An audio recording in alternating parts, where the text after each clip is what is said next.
तो दोस्तों, इस वीडियो में हम लोग बात करेंगे हमारा क्वेश्चन नंबर 3 के बारे में। ठीक है। क्वेश्चन नंबर 3 ये रहा। प्रश्न है, उपन्यास और कहानी के अंतर संबंध को रेखांकित कीजिए, जो कि एमएचडी 13 का है। तो सबसे पहले हम लोग भूमिका देखेंगे, जिसमें हम लोग लिखेंगे जिसमें पूछा गया है कि कहानी और उपन्यास में या फिर उपन्यास और कहानी में क्या संबंध है और क्या अंतर संबंध है। ठीक है, उन दोनों के बीच में क्या संबंध है उसको रेखांकित करने के लिए कहा गया है। तो भूमिका के तौर पर हम लोग लिखेंगे कि हिंदी कथा साहित्य की दो सर्वाधिक सशक्त हैं। हिंदी की कथा साहित्य जो है उसमें दो सर्वाधिक विधाएं हैं, सशक्त विधाएं हैं। एक है उपन्यास, दूसरा है कहानी। दोनों का आधार कथा ही है, मतलब दोनों का काम है कहना, कथा की तरह कहना। कथा ही वो मूल तत्व है जो मनुष्य के अनुभव, संवेदना और समाज को एक कलात्मक रूप में रूपायित करती है। मतलब कला ही वो हमारा मूल तत्व है जो मनुष्य को अनुभव देती है, संवेदना मिलता है और समाज को एक कलात्मक रूप मिलती है। ठीक है।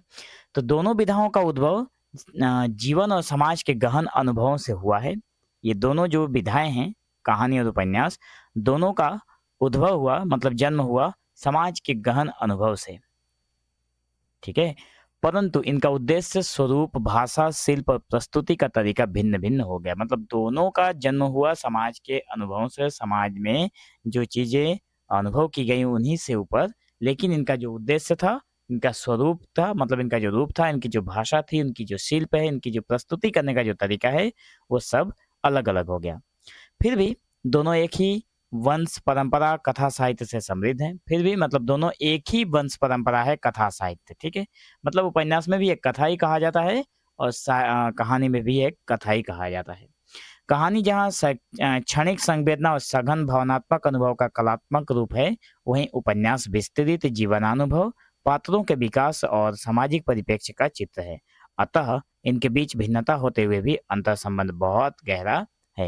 यहाँ पर कहा गया है कि कहानी जो है वो क्षणिक होता है, लेकिन जो उपन्यास है वो विस्तृत होता है।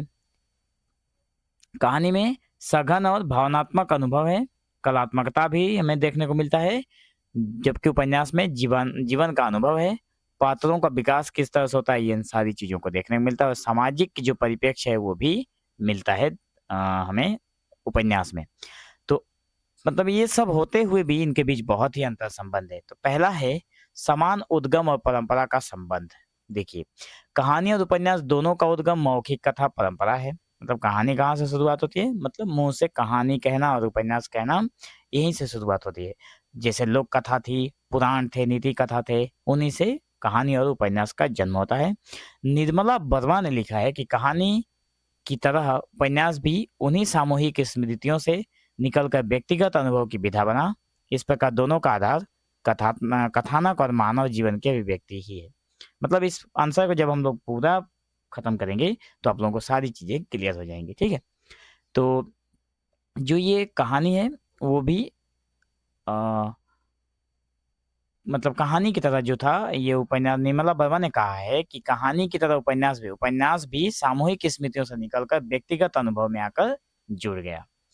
आकार और विस्तार का अंतर अगर हम लोग देखें तो समान प्रसार समान है। आकार और विस्तार मतलब देखिए, कहानी जो है आकार से लघु मतलब छोटी होती है, एक भाव होती है उसमें, स्थिर पर केंद्रित रहती है।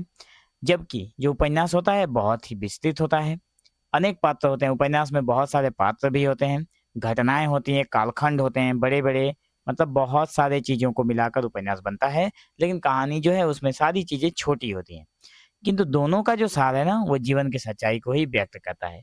चाहे आप कहानी कह लें या फिर उपन्यास, लेकिन दोनों का मकसद है जीवन की सच्चाई को ही बयान करना। ठीक है। तो अब यहाँ पे प्रस्तुतिकरण की अगर बात करें तो जैसे कृष्णा, अब ये वाला जो लाइन था ना, मैंने यहाँ पे इसको डिलीट किया था। ठीक है, ये हमारे लिए इम्पोर्टेंट नहीं है। ठीक है, इसकी जरूरत नहीं है। अब देखिए 3 नंबर का जो बिंदु है जिसमें कहा गया है कि संवेदना और अनुभव का भिन्न केंद्र। अब यहाँ पे संवेदना और अनुभव को भिन्न केंद्र में रखा गया है। तो कहानी में एक केंद्रीय होता है संवेदना। ठीक है, क्षणिक प्रभाव होता है, कहानी कुछ समय के लिए होता है। ठीक है। आचार्य रामचंद्र शुक्ल ने कहा कि कहानी का उद्देश्य एक मार्मिक परिस्थिति की एकता है। मतलब कोई भी एक ऐसी परिस्थिति सिचुएशन क्रिएट हो गई है जिसको कहानी के जरिए बता दिया जाता है, उद्देश्य उसका है। जबकि उपन्यास में संवेदना और विस्तृत बहुआयामी होती है। वह चरित्रों के जीवन, संघर्ष और विकास के साथ चलती है। उपन्यास में क्या होता है, इसके विपरीत उपन्यास में क्या होता है, जीवन के सारी सच्चाइयों को किस तरह से विकास हुआ, जो मतलब जो व्यक्ति हैं उनका क्या चरित्र है, उनका जीवन का संघर्ष का तरीका क्या है, उन सारी चीज़ों को उपन्यास में दिखाया जाता है। व्यक्ति और समाज का संबंध, कहानी जो है वो अधिकतर व्यक्ति के भीतर की एक क्षण है, एक द्वंद्व है और अनुभूति को उभारती है। कहानी ऐसी होती है कि एक व्यक्ति के अंदर की जो तकलीफें हैं, जो अनुभूति है, उसको एक साथ में निकाल सकती है। जबकि उपन्यास जो है व्यक्ति को समाज के व्यापक परिप्रेक्ष्य में रख कर उसकी नियति और परिवेश का गहन विश्लेषण करता है। लेकिन उपन्यास क्या है, किसी भी व्यक्ति के समाज की उसकी परिप्रेक्ष्य में रखकर, उस व्यक्ति को समाज के व्यापक परिप्रेक्ष्य में रखकर उसके परिवेश का अच्छे से विश्लेषण करता है। जैसे प्रेमचंद का जो गोदान है, समाज के समग्र यथार्थ को दिखाता है। मतलब प्रेमचंद ने जो गोदान लिखा उपन्यास, उसमें उस समय के समाज के सारी सच्चाई को बयान करता है। ठीक है। वहीं उनकी कहानी शतरंज के खिलाड़ी जो हैं, उनकी कहानी, मतलब यहाँ पे प्रेमचंद ने कहानी भी लिखा है और उपन्यास भी लिखे हैं। तो कहानी में पूरे समाज की गहन यथार्थ हमें देखने को मिलता है, जबकि उनकी कहानी जो है शतरंज के खिलाड़ी, उसमें एक क्षण की बातें हमें महसूस होती है। ठीक है। भाषा और शिल्प की कसावट की अगर बात करें तो कहानी की भाषा जो है वो कसारदार होती है, सघन होती है, प्रतीकात्मक होती है। वहीं उसका हर शब्द से अर्थ का अधिकतम प्रभाव पैदा करती है। जबकि जो उपन्यास है उसकी भाषा लचीलापन होता है और बहुत विस्तार होता है, जिसे लेखक पात्र, जो घटनाएं हैं, परिवेश का विस्तृत चित्र खींच सके। इसलिए कहा गया है कि कहानी जो है वो शब्दों पर निर्भर करती है और उपन्यास जो है वो जीवन पर निर्भर करती है। मतलब कहानी, कुछ शब्दों से कहानी लिखी जा सकती है, लेकिन उपन्यास लिखने के लिए जीवन के संघर्ष या फिर जीवन की बारे में जानना बहुत जरूरी है। समय और काल का भी भेद रहा है कहानी और उपन्यास में। तो कहानी का समय जो है आयाम सीमित होता है। कहानी जो है वो छोटी होती है, तो इसलिए उसका समय सीमित है। वो एक क्षण होता है, या एक क्षण मतलब वन लाइनर, एक दिन या प्रसंग को गहराई से पकड़ती है। उपन्यास का समय जो है वो दीर्घ होता है। वो घटनाओं के एक श्रृंखला के माध्यम से काव्यगत परिवर्तन को दिखाता है। घटना को बहुत ही श्रृंखलाबद्ध होकर उसको दिखाता है। उदाहरणतः अगर हम बात करें तो भीष्म साहनी की जो कहानी है तमस में उन इतिहास का समय चलता है, जबकि किसी कहानी में, यहाँ पर सॉरी, भीष्म कहानी की कहानी नहीं है, भीष्म साहनी की जो तमस उपन्यास है उसमें इतिहास का समय चलता है, जबकि किसी कहानी में वही घटना केवल एक बिंदु के रूप में ले लेती है। मान लीजिए किसी व्यक्ति को अगर इतिहास दिखाना है तो उसको अगर पूरा इतिहास दिखाना पड़े तो ये उपन्यास हो जाएगा। अगर मान लीजिए कोई एक पॉइंट को दिखाता है, जैसे बाबर वाला समय अगर कोई दिखाता है तो वो हो गया कहानी बता रहा है। ठीक है। अगर पूरा हिस्ट्री दिखा रहा है तो वो उपन्यास जैसा हो गया, और केवल एक व्यक्ति का चित्रण दिखाता है, कुछ पल के लिए जो चीजें हैं उसको उठाकर अगर दिखाता है तो वो कहानी हो गई। उसके बाद है कथानक और संरचना की दृष्टि से भी अंतर देखने को मिलता है। तो कहानी में कथानक जो है एक रेखीय होता है। मतलब कहानी में जो कथानक होते हैं ना, वो वन लाइनर होते हैं और एक ही धारा में चलता रहता है। जबकि उपन्यास में अनेक उपकथाएं होते हैं। उपन्यास में अनेक प्रसंग होते हैं। लेकिन दोनों में कथा संरचना का उद्देश्य एक ही है, जीवन की यथार्थ और प्रकट करना रहता है। मतलब दोनों का क्या काम है? दोनों का काम वही है, जीवन की सच्चाई को प्रकट करना। मनोवैज्ञानिक गहराई और चरित्र विकास भी देखने को मिलता है। तो क्या होता है इस कहानी में कोई भी कहानी होती है उसमें चरित्र की गहराई से विकास कम होता है। मतलब कोई भी चरित्र होता है, कोई भी व्यक्ति होता है, उसके बारे में बहुत कम जानकारी होती है, लेकिन स्थान और समय भी सीमित होते रहते हैं। जो कहानी के जो समय है, जो स्थान है वो सीमित है। उपन्यास में जो पात्र है वो उसके बारे में सारी चीजें लिखी होती है। जयनंद कुमार का त्यागपत्र और निर्मला वर्मा का जो वो दिन इस दृष्टि से उपन्यास के गहरे मनोवैज्ञानिक आयाम को दिखाते हैं। ठीक है।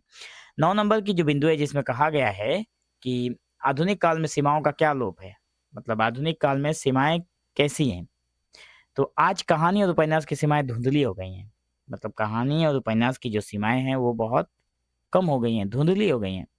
अखिलेश की जो लंबी कहानी है, जल, डमरू मध्य में औपन्यासिक संवेदना है। कहानी जल डमरू मध्य में औपन्यासिक संवेदना है। जबकि विनोद कुमार शुक्ल का जो लघु उपन्यास है दीवार में एक खिड़की रहती थी कहानी से गहनता रखता है।